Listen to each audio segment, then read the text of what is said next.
All right, Shalom. I want to start out by giving all praise and honor and glory unto Yahweh, Shema, Shabbat, Shema, Kakwadash. Double honor to the apostles and elders of Great Millstone. Shalom to all the Akim out there pushing the word of sincerity and in truth.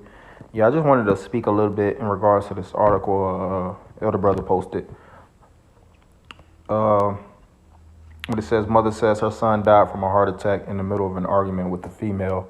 And I don't really do a lot of these type of like social lessons, which they're good. You know, the scriptures speak about a lot of the social distress we'll deal with as a people, with relationship based with our women. And these, like I said, these topics are really, really good to go into because we're in the flesh, and a lot of jakes veer off from their course or the path to action, which they should be on. A lot of these jakes these young men don't really have a purpose or no true enthusiasm to fight in a particular walk. So after they get to a certain age, where they leave they mother, as it is written, a man leave his mother and father and cleave unto his wife.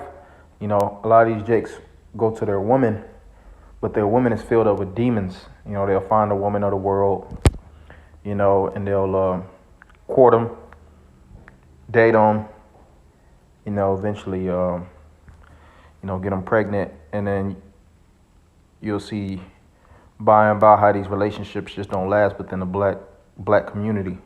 And a lot of it stems from just the nefarious mentality of these women. And a lot of these jakes all these black men, they heads are totally up their asses too. A lot of them don't embody masculinity. They don't, like I said, walk with a purpose.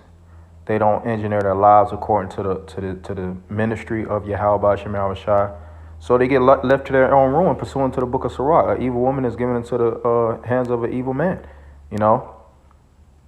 And it's like these jakes are the catalyst to their own creation. When you in these different relationships with these women, of course you do and say certain stuff, and really on top of that, we under the curses because it ain't really just mainly these men. I've seen a numerous amount of times, and that's why Spirit is really be honest to really get down on these men as well as these women.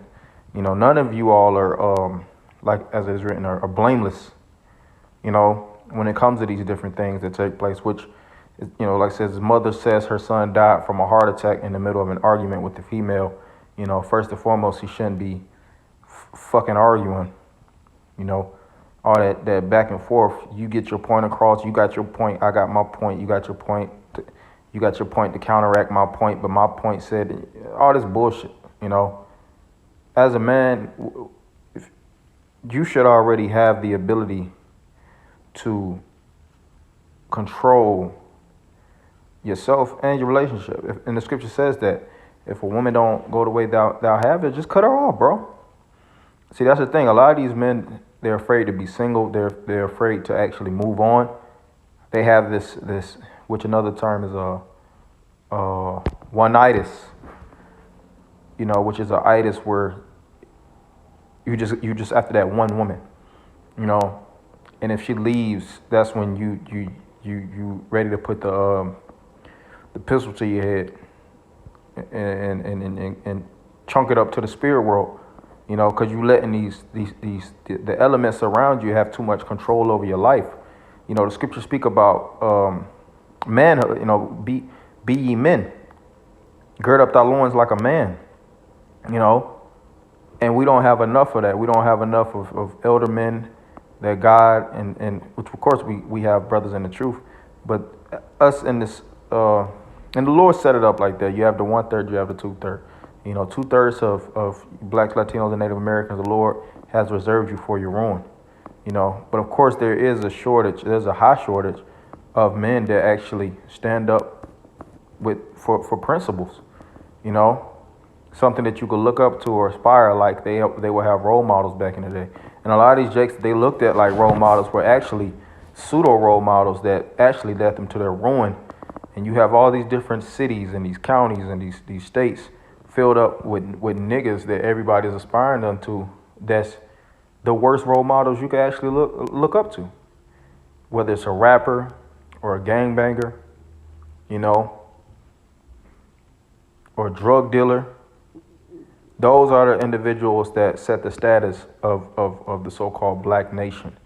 You know, I could name a myriad of individuals off the back, as well as everybody else, which that goes without saying, you know. But when you think about actual positive role models, men that did which was required according to Yahweh Shem Shai, his thoughts and his will, like the scripture says, let thy will be done. They get a lot of flack, you know. Think about the poor man in the that saved the city in Ecclesiastes. The scripture says no man regarded. You know, so these men that follow these niggas, but that's all it is. These niggas with ill intent.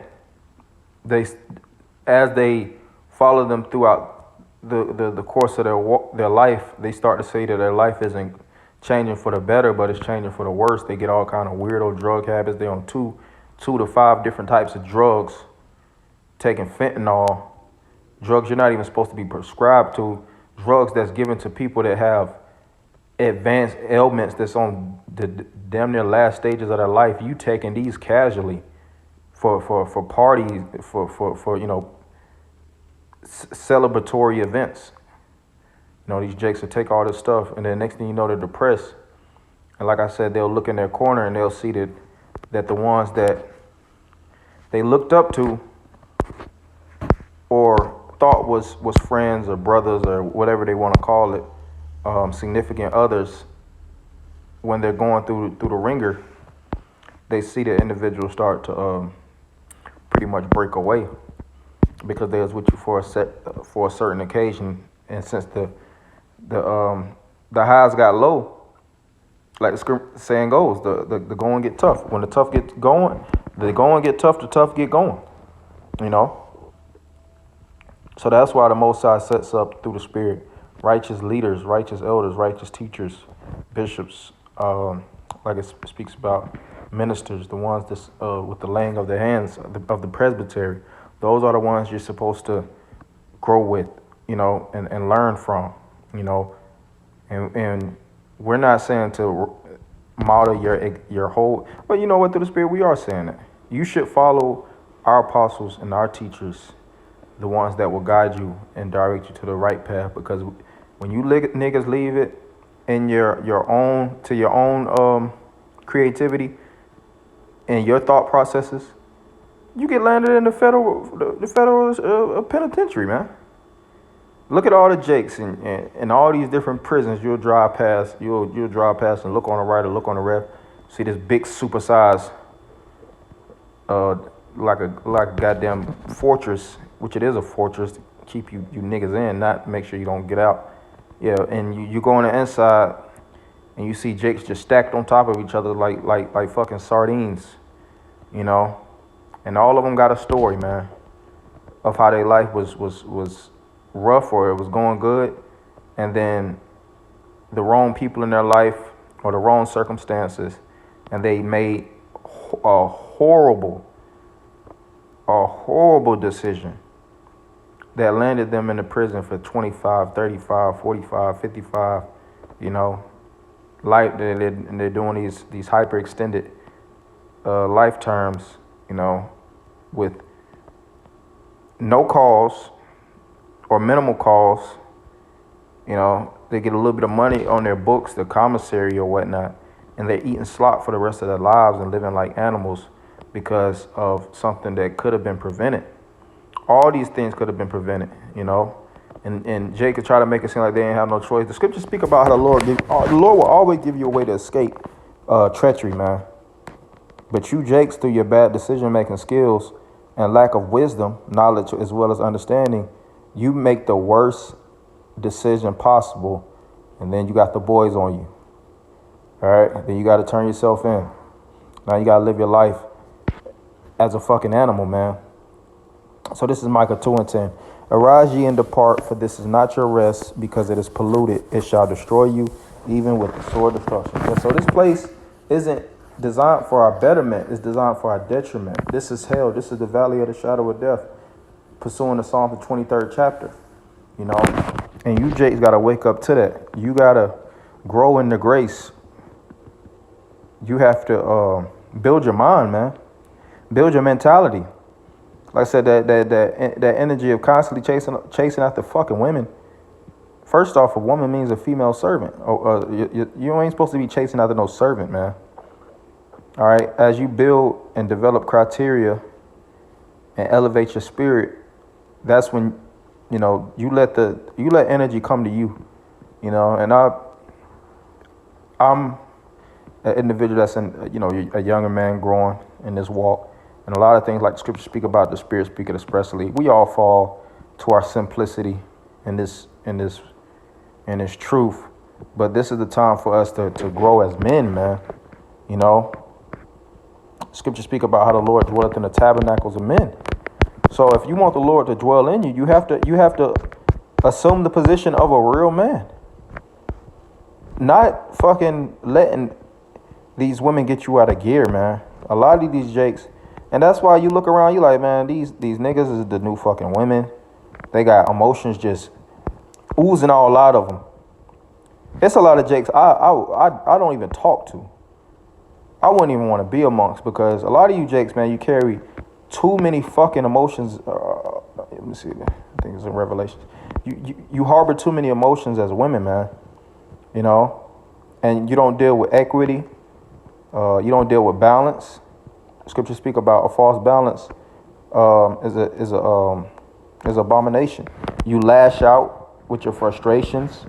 You don't deal with. You don't have any good proper judgment skills. You don't have acumen. Like I said, you just in shambles, man. Your life is in shambles, and you'll see it. You're like, man, this guy, man, head totally up their asses. Then when it's time to perform through critical decisions, you see that they buckle. They buckle easily under pressure, and they don't run to logic. They run to what their mama taught them, and that's emotions, or their woman taught them. Still moving like they're fucking terrible tools and shit. You got a lot of jakes that still you'll have a 45-year-old man moving like he's still 8, but then you want somebody to respect you. You want somebody to look up to your energy, or you want to try to guide the youth, but you can't even guide yourself in your own life. And that's why the scripture says, examine thyself. All of us, which is Pasaka in the Feast of Unleavened, has been a very, very sobering time to examine and to really reflect, man. Reflect on our decisions. Think more clearly, level-headed. Stop moving out of our frustration and our emotions, man. You gotta control self-restraint. Exercising a lot better self-restraint. So this is Revelation 21:3. And I heard a voice out of heaven saying, behold, the tabernacle of the Most High is with men, and he will dwell with them, and they shall be his people, and the Most High himself shall be with them and be their power. Yeah, so the Lord is dwelling with men. If you think about the ancient men in the scriptures that the Lord respected, there's men that is written that the Lord befriended. King David, Abraham, he was known as faithful Abraham. Of course, we know Yahweh Shah, the disciples. All these men are respected, and their names are written in the book of life. And you didn't see any of them head just lodged in the woman's ass. I'm pretty sure when they was in the midst of their walk, they had disputations. It's written. They had situations that they dealt with, but they didn't let things get out of the realm of control. And when things that was out of their control, they wasn't pressed or vexed about it. They just let the spirit of Yahweh Shah deal with it. As it is written, casting all your cares upon him, for he cared for you. So that's just how we have to be moving, man. Moving militant. Shaving down the bullshit. Not letting every little inkling of your thought, just every bad situation, every shortcoming just rule over the hegemony of your thoughts, like the brother Tazabah say. Rule over your mind, man. You gotta cleanse your mind, pray, purge, build new thought patterns. And that all takes discipline. It takes self-examination. It takes humility.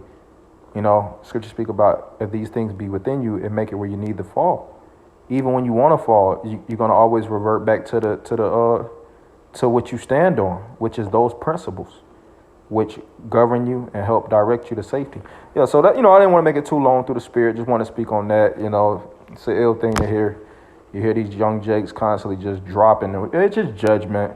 You know, we all know how judgment take place. But I just want to speak on that because everything is just jacked up, man. But with that, I'm gonna end by giving all praise, honor, and glory unto Yahweh, Shema, Shabbat, Shema, Kakodash, double honors to the apostles and elders of Great Millstone. Shalom, Amakil.